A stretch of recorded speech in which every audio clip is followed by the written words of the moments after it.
नमस्कार दोस्तों, target with PS Parihar channel में आपका स्वागत है। सुबह के इस वीडियो में ऐसी सूचनाएं होती हैं जो विभिन्न समाचार पत्रों पर छाई हुई होती हैं और विद्यार्थियों के लिए आवश्यक होती हैं। तो आइए शुरू करते हैं और देख लेते हैं कि आज के समाचार पत्रों में ऐसी कौन कौन सी सूचनाएं हैं।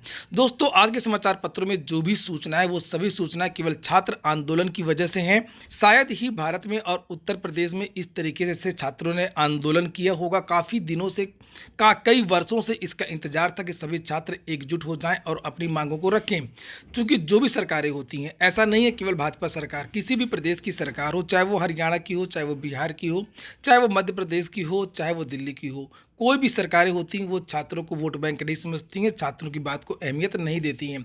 छात्रों के साथ में हमेशा से ही अन्याय होता रहा। ये अब की बात नहीं है, ये पहली बार ऐसा नहीं हुआ है। देश और प्रदेश में लाखों पद हमेशा खाली रहते हैं, भर्तियों का पेपर हमेशा से आउट होता रहा, कोई आज की बात नहीं है, और भ्रष्टाचार भर्तियों में हमेशा होता रहा है।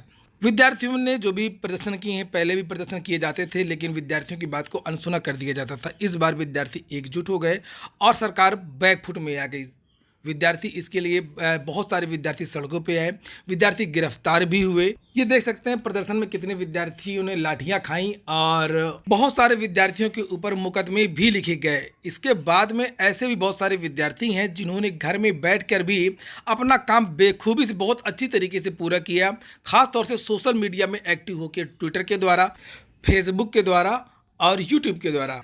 और कुछ जो विपक्ष के जो नेता हैं, जो पार्टी हैं, उन्होंने मौके पर चौका मारने के लिए वो भी आने की कोशिश की थी, लेकिन विद्यार्थियों ने उनको घुसने नहीं दिया अपने आंदोलन में। और शायद यही सबसे बड़ी वजह थी इस आंदोलन की सफलता की। अगर इस आंदोलन का राजनीतिकरण हो जाता, कोई पार्टी के नाम से ये आंदोलन हो जाता अगर, तब यही माना जाता कि ये केवल विपक्ष करवा रहा है और ये छात्रों की मांग नहीं है और ये केवल विपक्ष का बनाया हुआ प्रोपेगेंडा है।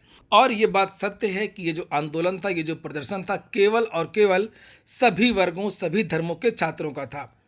सरकार बैकफुट में आ गई। अब बहुत सारे बयान मुख्यमंत्री, मंत्री, जिनके मुंह हमेशा बंद रहते थे, कानों में हमेशा रुई लगी रहती थी, उनके मुंह खुल गया है और उनके कान खुल गए हैं। विद्यार्थियों की आवाज़ सुनने लगे हैं और उनकी तरफ से स्टेटमेंट आने लगे हैं। ये वही उत्तर प्रदेश के मुख्यमंत्री हैं जिन्होंने कहा था कि उत्तर प्रदेश में काबिल युवा नहीं है और जिसकी वजह से जो भर्तियां हैं वो खाली हो जाती हैं। अब इन मुख्यमंत्री की तरफ से बयान आने लगा है कि हमारे उत्तर प्रदेश के जो विद्यार्थी हैं वो बहुत ही होनहार हैं। क्या आप उम्मीद कर सकते हैं कि जो उत्तर प्रदेश के मुख्यमंत्री हैं वो इस तरीके से कभी कह सकते हैं? उन्होंने कहा कि हमारे युवा साथियों में प्रतिभा है, क्षमता है, मेधा है। तो इसका मतलब ही है कि अब विद्यार्थियों को तवज्जो दी जाने लगी है और विद्यार्थियों का जो संगठन है वो सरकार की समझ में आने लगा कि विद्यार्थी अब संगठित हो चुके हैं। बिना विद्यार्थियों को के किसी भी सरकार का और किसी भी मुख्यमंत्री का कुछ नहीं हो सकता। विद्यार्थी कितने दिन तक बेवकूफ़ बने रहेंगे, नाम परिवर्तन में या अन्य चीज़ों में। हालांकि बहुत सारी चीज़ें अच्छी भी थीं। जब से ये सरकार बनी थी तब तो ये उम्मीद थी कि भ्रष्टाचार रुकेगा, जैसे साक्षात्कार को रोका गया, बायोमेट्रिक हाजिरी लगी, बहुत सारी चीज़ें ऐसी की गई। तो सुनने में आ रहा था कि लगता है अब कट ऑफ कम जाएगी, भर्तियाँ निकलेंगी और भर्तियाँ होंगी। लेकिन भ्रष्टाचार के नाम पर भर्तियों को रोक दिया गया, विजिलेंस के नाम पर भर्तियों को रोक दिया गया। इससे छात्र आक्रोशित हो गए थे। अब देखिए, ये छात्र आंदोलन का ही परिणाम है कि लगातार मुख्यमंत्री ऑफिस से दनादन ट्वीट आ रहे हैं भर्तियों के संबंध में। ये वही सरकार है जिसके लिए Uttar Pradesh UP triple SC pickup भवन में बहुत सारे विद्यार्थी अक्सर पहुंचते थे। एलटी ग्रेड शिक्षक भर्ती के लिए उत्तर प्रदेश लोक सेवा आयोग में बहुत सारे विद्यार्थी पहुंचते थे, लेकिन कभी भी कोई भी जवाब नहीं दिया जाता था। या तो पुलिस के द्वारा मार के भगा दिया जाता था या धमकी दी जाती थी। मुख्यमंत्री योगी आदित्यनाथ का ये बयान यहाँ पर लिखा हुआ है कि सीएम योगी आदित्यनाथ ने सभी विभागों के रिक्त पदों का विवरण उपलब्ध कराने के निर्देश दिए हैं। बीते 3.5 वर्ष में संपन्न 3 लाख पदों पर चयन प्रक्रिया अनुरूप आगामी 3 माह में भर्ती प्रक्रिया संचालित करते हुए 6 माह में नियुक्ति पत्र वितरित किए जाएं। तो अपनी इतनी सारी बेइज्जती करवाने के बाद में इस सरकार ने इस तरीके के ट्वीट किए हैं। जब पता चला कि प्रधानमंत्री नरेंद्र मोदी के जन्मदिवस पर बेरोजगारी दिवस मनाया गया और उसके बाद में देखिए छोटी छोटी भर्तियों के बारे में भी मुख्यमंत्री जी ट्वीट कर रहे हैं। लिखा, मुख्यमंत्री श्री योगी आदित्यनाथ ने जो यूपी ट्रिपल एससी का कल परिणाम आया एजीटीए, उसके बारे में लिखा, कृषि निदेशक के नियंत्रणाधीन अधीनस्थ कृषि सेवा वर्ग 3 प्राविधिक सहायक ग्रुप सी के 2059 रिक्त पदों के लिए अर्ह घोषित किए जाने वाले अभ्यर्थियों को हार्दिक बधाई दी है। और भी बहुत सारी नीचे लिखी हैं चीज़ें कि युवाओं के उज्जवल भविष्य के लिए लगातार प्रयास कर रही है। सरकारी नौकरियों के लिए भर्ती प्रक्रिया को पूरी पारदर्शिता और निष्पक्षता से संचालित किया जा रहा है, मुख्यमंत्री श्री योगी आदित्यनाथ जी। तो वहीं पर ये देखिए लिखा हुआ है कि हजारों पदों पर लंबित भर्तियों के जल्द शुरू होने की जगी उम्मीद। प्रयागराज की भर्ती संस्थाओं में अलग अलग प्रकार के हजारों पदों पर भर्तियां लंबित है। इनमें से कुछ की चयन प्रक्रिया लगभग पूरी हो चुकी है तो कुछ की प्रक्रिया अभी तक शुरू ही नहीं हो सकी है। मुख्यमंत्री की घोषणा के बाद में बेरोजगारों में उम्मीद की किरण जगी है। असिस्टेंट प्रोफेसर के 3900 पदों पर विज्ञापन कई दिनों से नहीं आ रहा है। और इसी तरीके से लिखा है कि शिक्षकों के 16,000 पदों पर होनी है भर्ती। प्रदेश के तकरीबन 4,500, तो उत्तर प्रदेश में 16,000 पदों पर ही नहीं है, इतने सारे विभाग हैं कि बताया जा रहा है कि लगभग 5 लाख पद केवल उत्तर प्रदेश में खाली हैं सरकारी नौकरियों की। ये देखिए यहाँ पर लिखा कि योगी राज में 3 लाख भर्तियाँ हुई, 86,000 प्रक्रियाधीन पुरानी भर्तियाँ थीं। लिखा है प्रदेश सरकार ने दावा किया कि मार्च 2017 से अब तक 3,526 भर्तियां की गई हैं और 86,482 भर्तियां प्रक्रियाधीन हैं। बड़ी भर्तियों में अब तक पुलिस महकमे में बस वही पुलिस और टीचर की भर्ती के बारे में अक्सर जानकारी दी जाती है कि हमने पुलिस की भर्ती और टीचर की भर्ती करवा दी। उसके अलावा उत्तर प्रदेश के बहुत सारे विद्यार्थी हैं, उनका क्या होगा। लिखा है भर्ती प्रक्रिया में अब तक पुलिस महकमे में 1,37,253 की भर्ती हो चुकी है और बेसिक शिक्षा विभाग में 54,706। लोक सेवा आयोग के माध्यम से ये पूरा डाटा दिया हुआ है। अधीनस्थ सेवा चयन आयोग के माध्यम से 16,708 पुरानी भर्तियां हैं। जो 2-4 भर्तियां हुई हैं उनके बारे में ये लिखा हुआ है और बाकी जो भर्तियां वो तो पेंडिंग है, उन्होंने अभी तक ज्वाइनिंग ही नहीं करवाई है। ज़्यादातर भर्तियों की रिजल्ट आ गया मगर विद्यार्थी घर में बैठे हुए हैं। यही विद्यार्थी प्रदर्शन में घूमते रहते हैं। और नीचे लिखा बेसिक शिक्षा विभाग में 69,000, पुलिस विभाग में 16,629 और पावर कारपोरेशन में 853 पदों पर भर्ती प्रक्रिया धीन है। 5 लाख से अधिक पद हैं खाली। ये देखिए लिखा है कि राज्य कर्मचारियों के 12,64,000 से अधिक पदों में करीब 3,25,000 पद खाली हैं। शिक्षकों के रिक्त पदों को भी जोड़ लें तो यह आंकड़ा 5 लाख को पार कर जाता है। इनमें से कई विभागों के वे पद शामिल नहीं हैं जिन पर भर्ती प्रक्रिया चल रही है। रिक्त पदों में सार्वजनिक क्षेत्र की संस्थाओं व सहायतित संस्थाओं में रिक्त पदों पर शामिल नहीं है। सार्वजनिक क्षेत्र की संस्थाओं में कर्मचारियों के 97,163 पद हैं। इसी तरह सहायतित संस्थाओं में 7,12,435 पद हैं। तो यही मुख्यमंत्री से मांग की जा रही थी कि जितने भी खाली पद हैं आप उनको भरिए। ये नहीं कहा जा रहा कि आप नए पदों का सृजन करिए या उन कर्मचारियों की संख्या बढ़ाइए।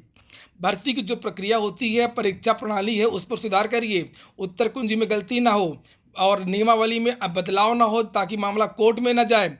सरकार की तरफ से पैरवी अच्छी तरीके से हो। कोई भी भर्ती हो 6 महीने के अंदर हर हाल में पूरी हो जाए। 6 महीने में पूरी ना हो तो 1 साल के अंदर पूरी हो जाए। भर्ती फंसाने वाले अधिकारियों कर्मचारियों को जिम्मेदार बनाया जाए, उनके खिलाफ कार्रवाई की जाए। अगली सूचना है एलटी ग्रेड शिक्षक भर्ती की। लिखा जीआईसी में भरे जाएंगे एलटी ग्रेड शिक्षकों के पद। पुरानी एलटी ग्रेड शिक्षक भर्ती प्रक्रिया में चल रही है। लगभग 13 विषयों का परिणाम जारी हो चुका है और शेष 2 विषयों का परिणाम जारी होने वाला है। जब परिणाम आया था तो बहुत सारे पद खाली रह गए थे, योग्य अभ्यर्थी उत्तर प्रदेश में नहीं मिले थे और इसी की वजह से अब एलटी जीआईसी की एक नई भर्ती आने वाली है। लिखा है प्रदेश के जीआईसी में खाली सहायक अध्यापकों के खाली पदों को भरने की प्रक्रिया शुरू कर दी गई है। अपर शिक्षा निदेशक माध्यमिक राजकीय की ओर से सभी संयुक्त शिक्षा निदेशकों जेडी को पत्र भेजकर उनके मंडल के जीआईसी में खाली एलटी ग्रेड शिक्षकों के पदों का अध्याचन मांगा गया है। खाली पदों का ब्यौरा सप्ताह भर के भीतर तलब किया गया है। उम्मीद जताई जा रही है कि विवरण मिलने के साथ ही उनका सत्यापन करके जल्दी ही यूपीपीएससी को नियुक्ति की जिम्मेदारी सौंप दी जाएगी। अपर शिक्षा निदेशक माध्यमिक डॉक्टर अंजना गोयल द्वारा संयुक्त शिक्षा निदेशकों को भेजे गए पत्र में कहा गया है कि वह एलटी ग्रेड पुरुष महिला के खाली पदों का विषयवार, संवर्गवार, आरक्षणवार विवरण तैयार करके उपलब्ध करा दें और 2017 के जो परिणाम जारी हो चुका है उनको नियुक्ति पत्र बहुत जल्दी मिल जाएगा और वो जारी किए जा रहे हैं। तो आज के समाचार पत्रों में लगभग सभी समाचार पत्रों में ये सूचना छपी हुई है कि उत्तर प्रदेश में बहुत सारे पद खाली हैं और मुख्यमंत्री ने निर्देश दिए हैं और देखना है। इस तरीके की घोषणा 1 जनवरी को भी हुई थी उत्तर प्रदेश सरकार की तरफ से, लेकिन हुआ कुछ नहीं था। अभी भी छात्र एकजुट रहें, संगठित रहें और संयमित रहें, अपनी जो मांगे हैं वो पूरी करते रहें। थोड़ा सा धक्का अभी और देना है। सरकार ने जो घोषणा की है वो घोषणा जो है वो दिखे। और वहीं पर संविदा प्रस्ताव के बारे में भी सरकार की तरफ से बयान आया है। ये भी छात्र आंदोलन की एक बहुत बड़ी जीत है।